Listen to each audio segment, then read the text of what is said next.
Hello friends, welcome again to my channel कहानियाँ अजब गजब। तो फिर से लाया हूँ फ्रेंड्स आप सब लोगों के लिए एक नई और यूनिक स्टोरी। और स्टोरी का नाम है the black cat. And again friends, इस स्टोरी को भी लिखा है सर रस्किन बॉन्ड ने।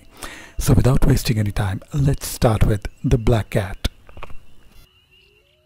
फ्रेंड्स, अक्सर आपने विचेस की कहानियाँ सुनी होंगी, यानी जादूगरनियों की, जो अक्सर एक ब्रूमस्टिक पर रात के अंधेरों में इधर उधर घूमती फिरती हैं और अक्सर लोगों को परेशान करती हैं। लेकिन इस कहानी में हमें एक ब्लैक कैट मिलती है। इस ब्लैक कैट का एक विच से क्या रिलेशन है, ये इस कहानी में आपको पता लगेगा। सो फ्रेंड्स, कहानी को पूरा सुनिएगा इसके असली रोमांच को जानने के लिए। बिल्ली के आने से पहले बेशक झाड़ू तो होनी ही थी। हमारे एक हिल स्टेशन के बाज़ार में एक पुरानी गंदी धुंधली और अंधेरी कबाड़ की दुकान है, जहाँ मैं अक्सर पुरानी किताबें या विक्टोरियन ज़माने का सामान ढूंढता फिरता हूँ। कभी कभी घर के काम की चीज़ें मिल जाती हैं, लेकिन मैं आमतौर पर उन पर ध्यान नहीं देता। हालांकि दुकान के कोने में रखी एक पुरानी लेकिन अच्छी तरह से संभाल कर रखी हुई झाड़ू ने मेरा ध्यान खींचा। एक लंबे हैंडल वाली झाड़ू ही मुझे चाहिए थी। मेरे घर के कमरों की सफाई के लिए कोई भी नौकर नहीं था और मुझे आम छोटी झाड़ू इस्तेमाल करते समय दुबक कर बैठना पसंद नहीं था। पुरानी झाड़ू की कीमत 10 रुपये थी। मैंने दुकानदार से मोल भाव किया और उसे 5 रुपये में ख़रीद लिया। वह एक मजबूत झाड़ू थी, गुणों से भरपूर, और मैं लगभग हर सुबह इसका इस्तेमाल अच्छे से करता था। और अगर मुझे बगीचे की दीवार पर बैठी वह बड़ी काली बिल्ली ना मिली होती तो शायद ये कहानी यहीं ख़त्म हो जाती या फिर कभी शुरू ही नहीं होती।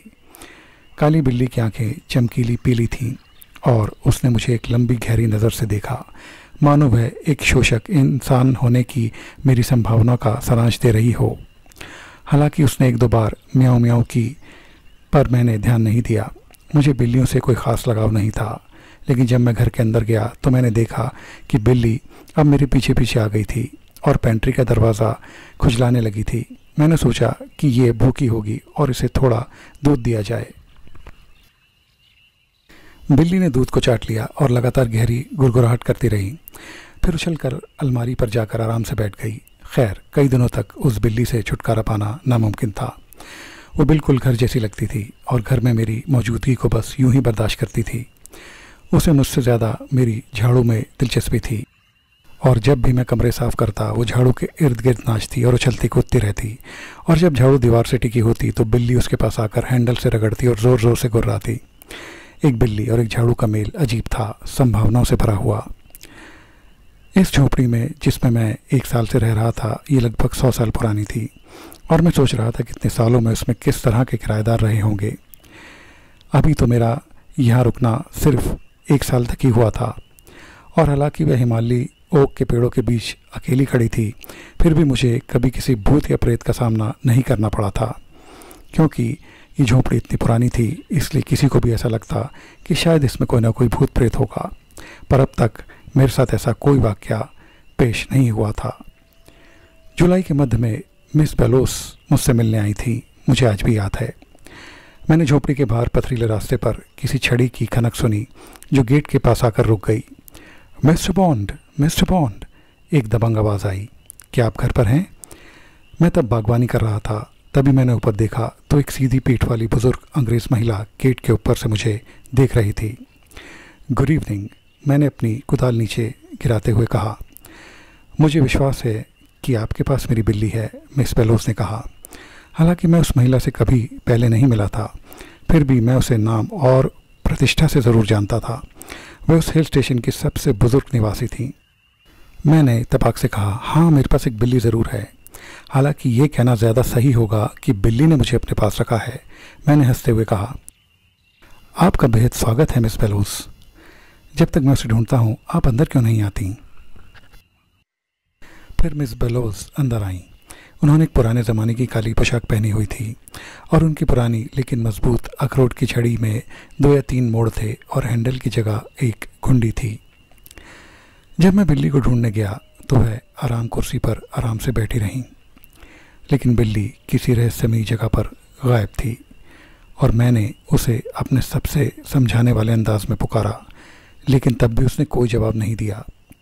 अब मुझे पता था कि वह शायद बहुत पास ही होगी, लेकिन बिल्लियां तो ऐसी ही होती हैं, विकृत, ज़िद्दी जीव। जब मैं अंततः बैठक कक्ष में वापस आया तो वहाँ बिल्ली मिस बेलोस की गोद में बैठी हुई थी। अच्छा, अब तो वह मिल ही गई, समझ गया। जाने से पहले चाय पियेंगी आप? नहीं शुक्रिया, मिस बेलोस ने कहा। मैं चाय नहीं पीती। शायद कुछ ज़्यादा तेज़, थोड़ी ब्रांडी। उसने मेरी तरफ तेज़ी से देखा। परेशान होकर मैंने जल्दी से कहा, ऐसा नहीं है कि मैं ज़्यादा पीता हूँ, आपको पता है मैं घर में थोड़ी सी रखता हूँ, लेकिन आपात स्थिति के लिए। इससे सर्दी ज़ुकाम वगैरह से बचाव होता है। सर्दी ज़ुकाम के लिए तो ये ख़ास तौर पर अच्छी है ना? मैंने धीरे से कहा। मैं देख रही हूँ कि आपकी केतली उबल रही है, उन्होंने कहा। क्या मुझे थोड़ा गर्म पानी मिल सकता है? जी गर्म पानी? ज़रूर। मैं थोड़ा उलझन में था, लेकिन मैं हमारी पहली मुलाकात में मिस बेलोस को नाराज़ नहीं करना चाहता था। शुक्रिया, और एक गिलास। उन्होंने गिलास लिया और मैं केतली लेने चला गया। अपनी भारी भरकम ड्रेस की जेब से उन्होंने 2 छोटे पैकेट निकाले जो दवाइयों के पाउडर जैसे थे। दोनों पैकेट खोलकर उन्होंने पहले बैंगनी रंग का पाउडर और फिर लाल रंग का पाउडर ग्लास में डाला, पर कुछ नहीं हुआ। आप कृपया मुझे पानी दीजिए, उन्होंने कहा। बहुत गर्मी है। कोई बात नहीं। अब इस बार मैंने बड़ी ही उत्सुकता से उनके गिलास में उबलता हुआ पानी डाला और एक भयानक फुसफुसाहट और बुदबुदाहट हुई, क्योंकि झागदार पदार्थ किनारे तक पहुंच गया था और उससे भयानक बदबू आ रही थी। ग्लास इतना गर्म था कि मुझे लगा कि ग्लास टूट जाएगा। लेकिन इससे पहले कि ऐसा होता, मिस बेलोस ने उसे अपने होठों से लगाया और सारा पानी पी लिया, ऐसा जैसे कि वो कोई सॉफ्ट ड्रिंक हो।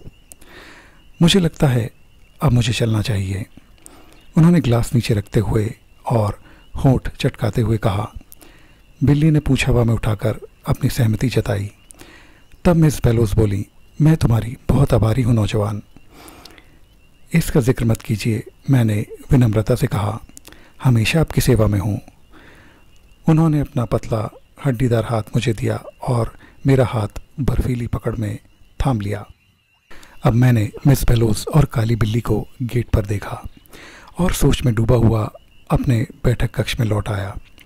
अकेले रहना मेरी घबराहट और कल्पनाशीलता पर असर डालने लगा था। मैंने अपनी कल्पनाओं पर हंसने की आधी अधूरी कोशिश की, लेकिन हंसी मेरे गले में ही अटक गई।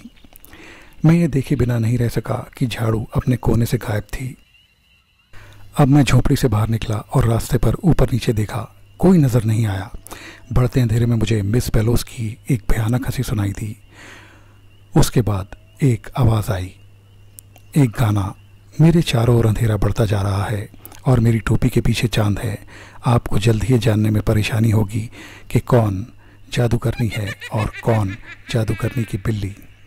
ऊपर से कुछ दिवाली रॉकेट की तरह घूम रहा था। मैंने ऊपर देखा और उन्हें उगते चांद की पृष्ठभूमि में एक छाया में देखा। मिस बेलोस और उनकी बिल्ली अपनी झाड़ू पर सवार होकर कहीं जा रही थी, दूर उस अंधेरे में। तो फ्रेंड्स, ये थी कहानी the black cat by Ruskin Bond. ये कहानी आपको कैसी लगी प्लीज़ कमेंट करके ज़रूर बताएं। मेरे चैनल को लाइक, शेयर और सब्सक्राइब ज़रूर करें और बेल आइकन प्रेस करना भी ना भूलें। मेरे और भी इंटरेस्टिंग वीडियो आपको मेरे चैनल पर मिल जाएंगे, उन्हें भी अपने फ्रेंड्स और फैमिली के साथ ज़रूर एंजॉय करें। फ्रेंड्स, आप महज सब्सक्राइबर्स नहीं, फैमिली हैं। तो देखते रहिए कहानियाँ अजब गजब स्टोरीज फॉरएवर। और आपकी बहुत अच्छी सेहत और ब्राइट फ्यूचर की कामना के साथ मैं लेता हूँ आपसे विदा। मिलते हैं आप सब लोगों से मेरे अगले इंटरेस्टिंग वीडियो में। तब तक के लिए बाय बाय।